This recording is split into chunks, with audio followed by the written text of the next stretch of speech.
Hello again. Without a merchant navy, Britain would starve. There were simply too many people on this small, overcrowded island, and it's been like that for a long time. During the Victorian era, there was a cabinet minister who, as President of the Board of Trade, was tasked with keeping in touch with merchant sailors in order to make sure that the food kept coming. And this was a lot of food. A single ship could carry 14,000 tonnes of frozen meat from New Zealand to England at a cost of only 1 penny per pound. Following the end of the First World War, the King granted the Merchant Navy its title in recognition of the efforts the sailors had gone through in order to stop the country from starving. An official Merchant Navy uniform was created at the same time. Officers could be seen wearing it on the larger cargo and passenger liners, although it was missing from the culture of the coasters and tramps. Even before that, there was a particular style that marked the sailor from the landsman. Richard Darwin describes what to look out for in his book 2 Years Before the Mast. One of them I shall always remember as the best specimen of the thoroughbred English sailor that I ever saw. He had been to sea from a boy, having served a regular apprenticeship of 7 years, as all English sailors were obliged to do, and was then about 4 or 25.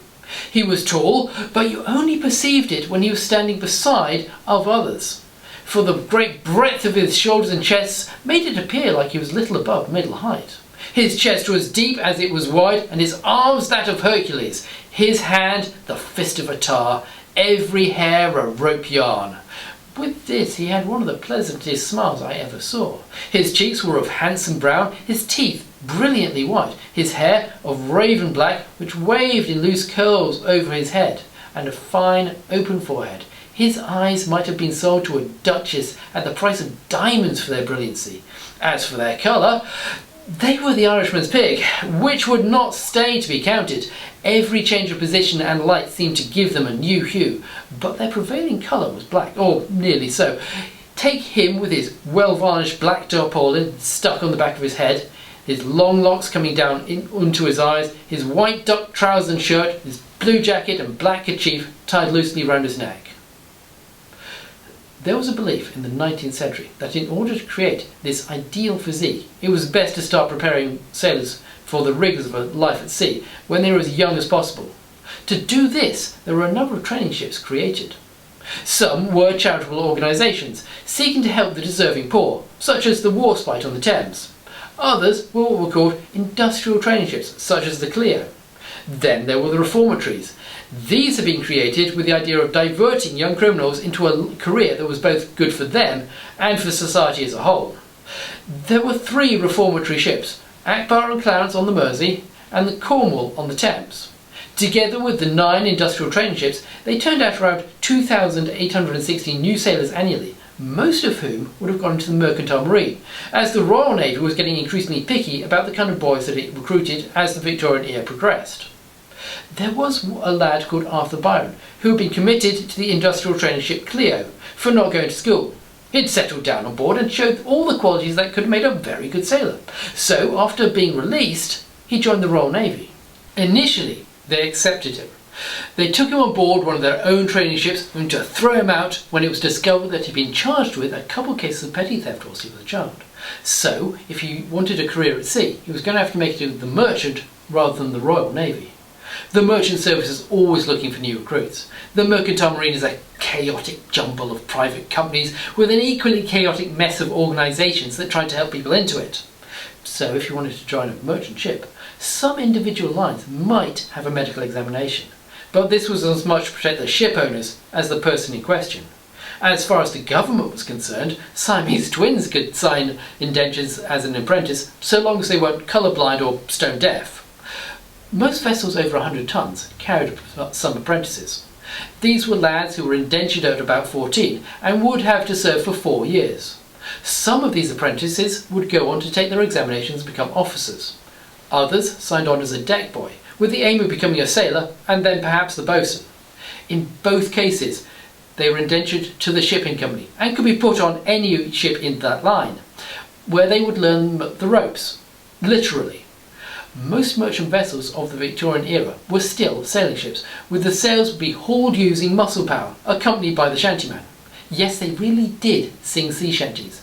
The different rhythms of different songs were tuned to different tasks, something that Richard Darner also describes. I listened for nearly an hour to the musical notes of a Sandwich Islander called Mahana, who sang out for them. Sailors, when heaving at a windlass, in order to heave together, always have one to sing out, which is done with a particular high, long-drawn note, varying with the motions of the windlass. This requires a high voice, strong lungs, and much practice to be done well. As an apprentice, you might be taught navigation, but you would certainly be used as cheap labour. There was always something that we needed to be doing, and every man on deck had to be doing something, even if this was just scraping rust from the anchor cables. Whilst at sea, most crews kept double watches, that is, 4 hours on and 4 hours off. As you can guess, this didn't leave much time below decks for anything other than sleeping. To do this, the crew was divided into 2 divisions, the port and starboard watches. The word port is actually a comparatively recent invention. During the Napoleonic and early Victorian era, it was called the larboard instead. On Richard Darner's ship, the chief mate commanded the larboard watch and the second mate the starboard watch. After a long cruise, many people no longer felt the call of the sea, with about 16,000 leaving the profession a year for one reason or another. This meant that ship owners had to take whatever sailors showed up to keep their ships crewed. So in 1849, they managed to get the Navigation Acts repealed. This allowed them to recruit foreign sailors as a new source of cheap labour. Britain retained the largest merchant fleet on the planet, but between 1/2 and 70% of the sailors manning it were foreign-born, often Swedes, Norwegians or Indians. The idea of offering better terms and conditions, rather than scouring the planet for cheap labour, does not seem to have occurred to the ship owners. In 1873, the Royal Commission on Unseaworthy Ships heard countless witnesses complain of dirty and disorderly vessels dependent on imported labour. But what were the conditions for sailors in the merchant fleet? Well, it depended. There were many different companies, and conditions varied from company to company. The best ship owners offered a magnificent record of care and kindness. The bad ones, however, would always want to cut wages, cut the crew, and offer the worst possible conditions of employment. One thing was constant. The captain was the lord of his vessel. He stood no watch and went wherever he pleased. He was accountable to no one. Everybody had to obey his orders without question. He could even break one of his own officers down to being a mere sailor if he chose. Richard Darner describes this happening. At 7 bells in the morning, all hands were called aft and told that Foster was no longer an officer on board, and that we might choose one of our own as for second mate. It is usual for the captain to make this offer, and it is a very good policy, for the crew think themselves the choosers and are flattered by it, but have to obey nevertheless. Our crew, as is usual, refused to take responsibility for choosing a man of whom we would never be able to complain, and left it to the captain. He picked out an active and intelligent young sailor, born near Kebneby, who had been on several Canton voyages, and proclaimed him in the following manner: "I choose Jim Hall. He's your second mate. All you've got to do is obey him as you would me, and remember that he is Mr. Hall." Foster went forward into the forecastle as a common sailor and lost the handle to his name, while young foremast Jim became Mr. Hall and took up at his quarters in the land of knives and forks and teacups. The sailors in the forecastle would not have had such fine china for their food, but again, precisely what this is varied from shipping line to shipping line. The Board of Trade had some suggestions, but these were only suggestions that they could not enforce them. The Board of Trade suggested a breakfast of dry biscuits washed down with coffee. The evening meal was some form of salted meat that had been boiled, and yet more ship's biscuit. This would be followed by some kind of duff, that is a steamed suet pudding. Salt beef might be replaced by tinned beef or mutton, but anything would get monotonous over a long journey. However bad it might seem, it would be risky to complain if you had a bad captain, as the captain's word was law. Richard Darner's captain even had his men flogged. All Darner, a trained lawyer, could do was stand there, as there was no authority to appeal to using his skills. As he says, but what was to be done? The time for it had gone by. The 2 best men were fast, and there were only 2 beside myself and a small boy of 10 or 12 years of age. But then there were, beside the captain, 3 officers, steward, agent and clerk. But beside the numbers, what is there for sailors to do?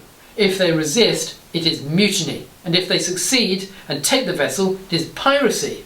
If they ever yield again, their punishment must come, and if they do not yield, they're pirates for life. If a sailor resists his commander, he resists the law, and piracy or submission are his only alternatives. Bad as it was, it must be borne. It is what a sailor ships for. Flogging was not the only thing that they risked on board that ship.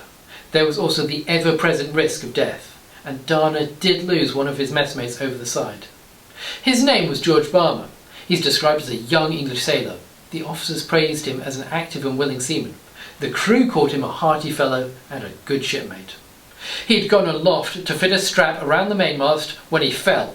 They launched the boat to go looking for him, but he did not know how to swim, and he'd been weighed down with a heavy block and tackle, so he went straight to the bottom. His possessions were immediately auctioned off to the other sailors, as was the custom of the sea, to raise funds for his family. They often paid more than they were actually worth, and even though none of them would have worn a dead sailor's clothing during that voyage unless they were really desperate. There was another sailor who went over the side during Richard Dana's voyage. As I mentioned earlier, his captain had broken the second mate down to being an ordinary seaman. When they were anchored off the coast of California, he asked the captain if he could join another vessel that was heading home. In response, the captain threatened to have him flogged.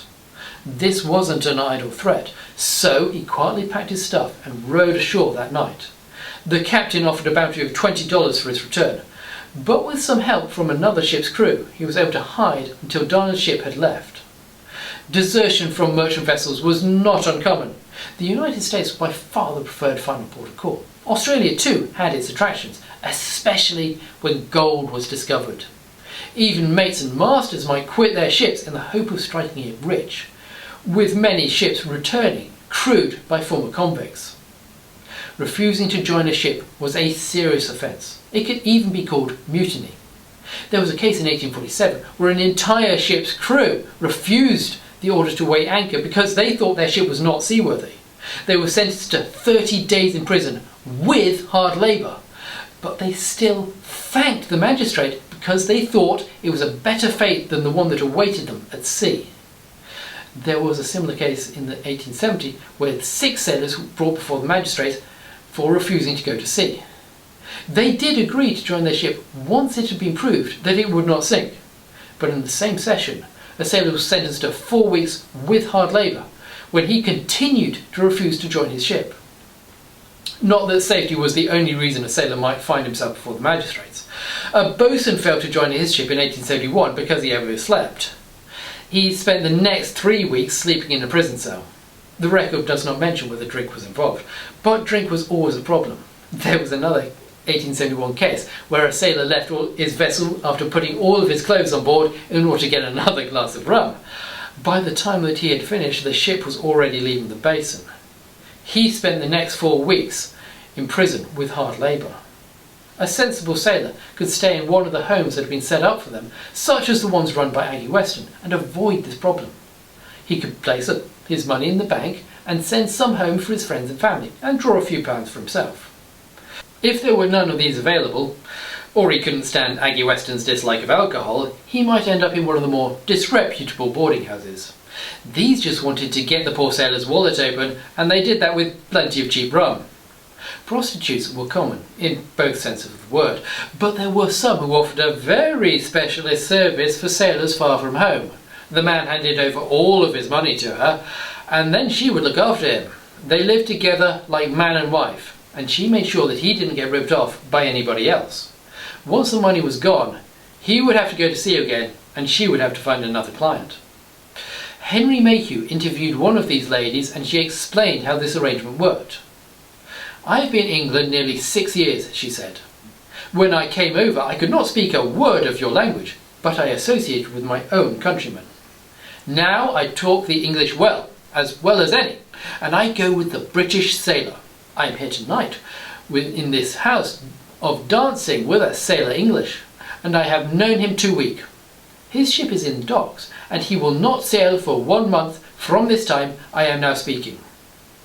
I knew him before, 1 year ago and a half. He always lives with me when he come on shore. He is a nice man, and give me all his money when he land always.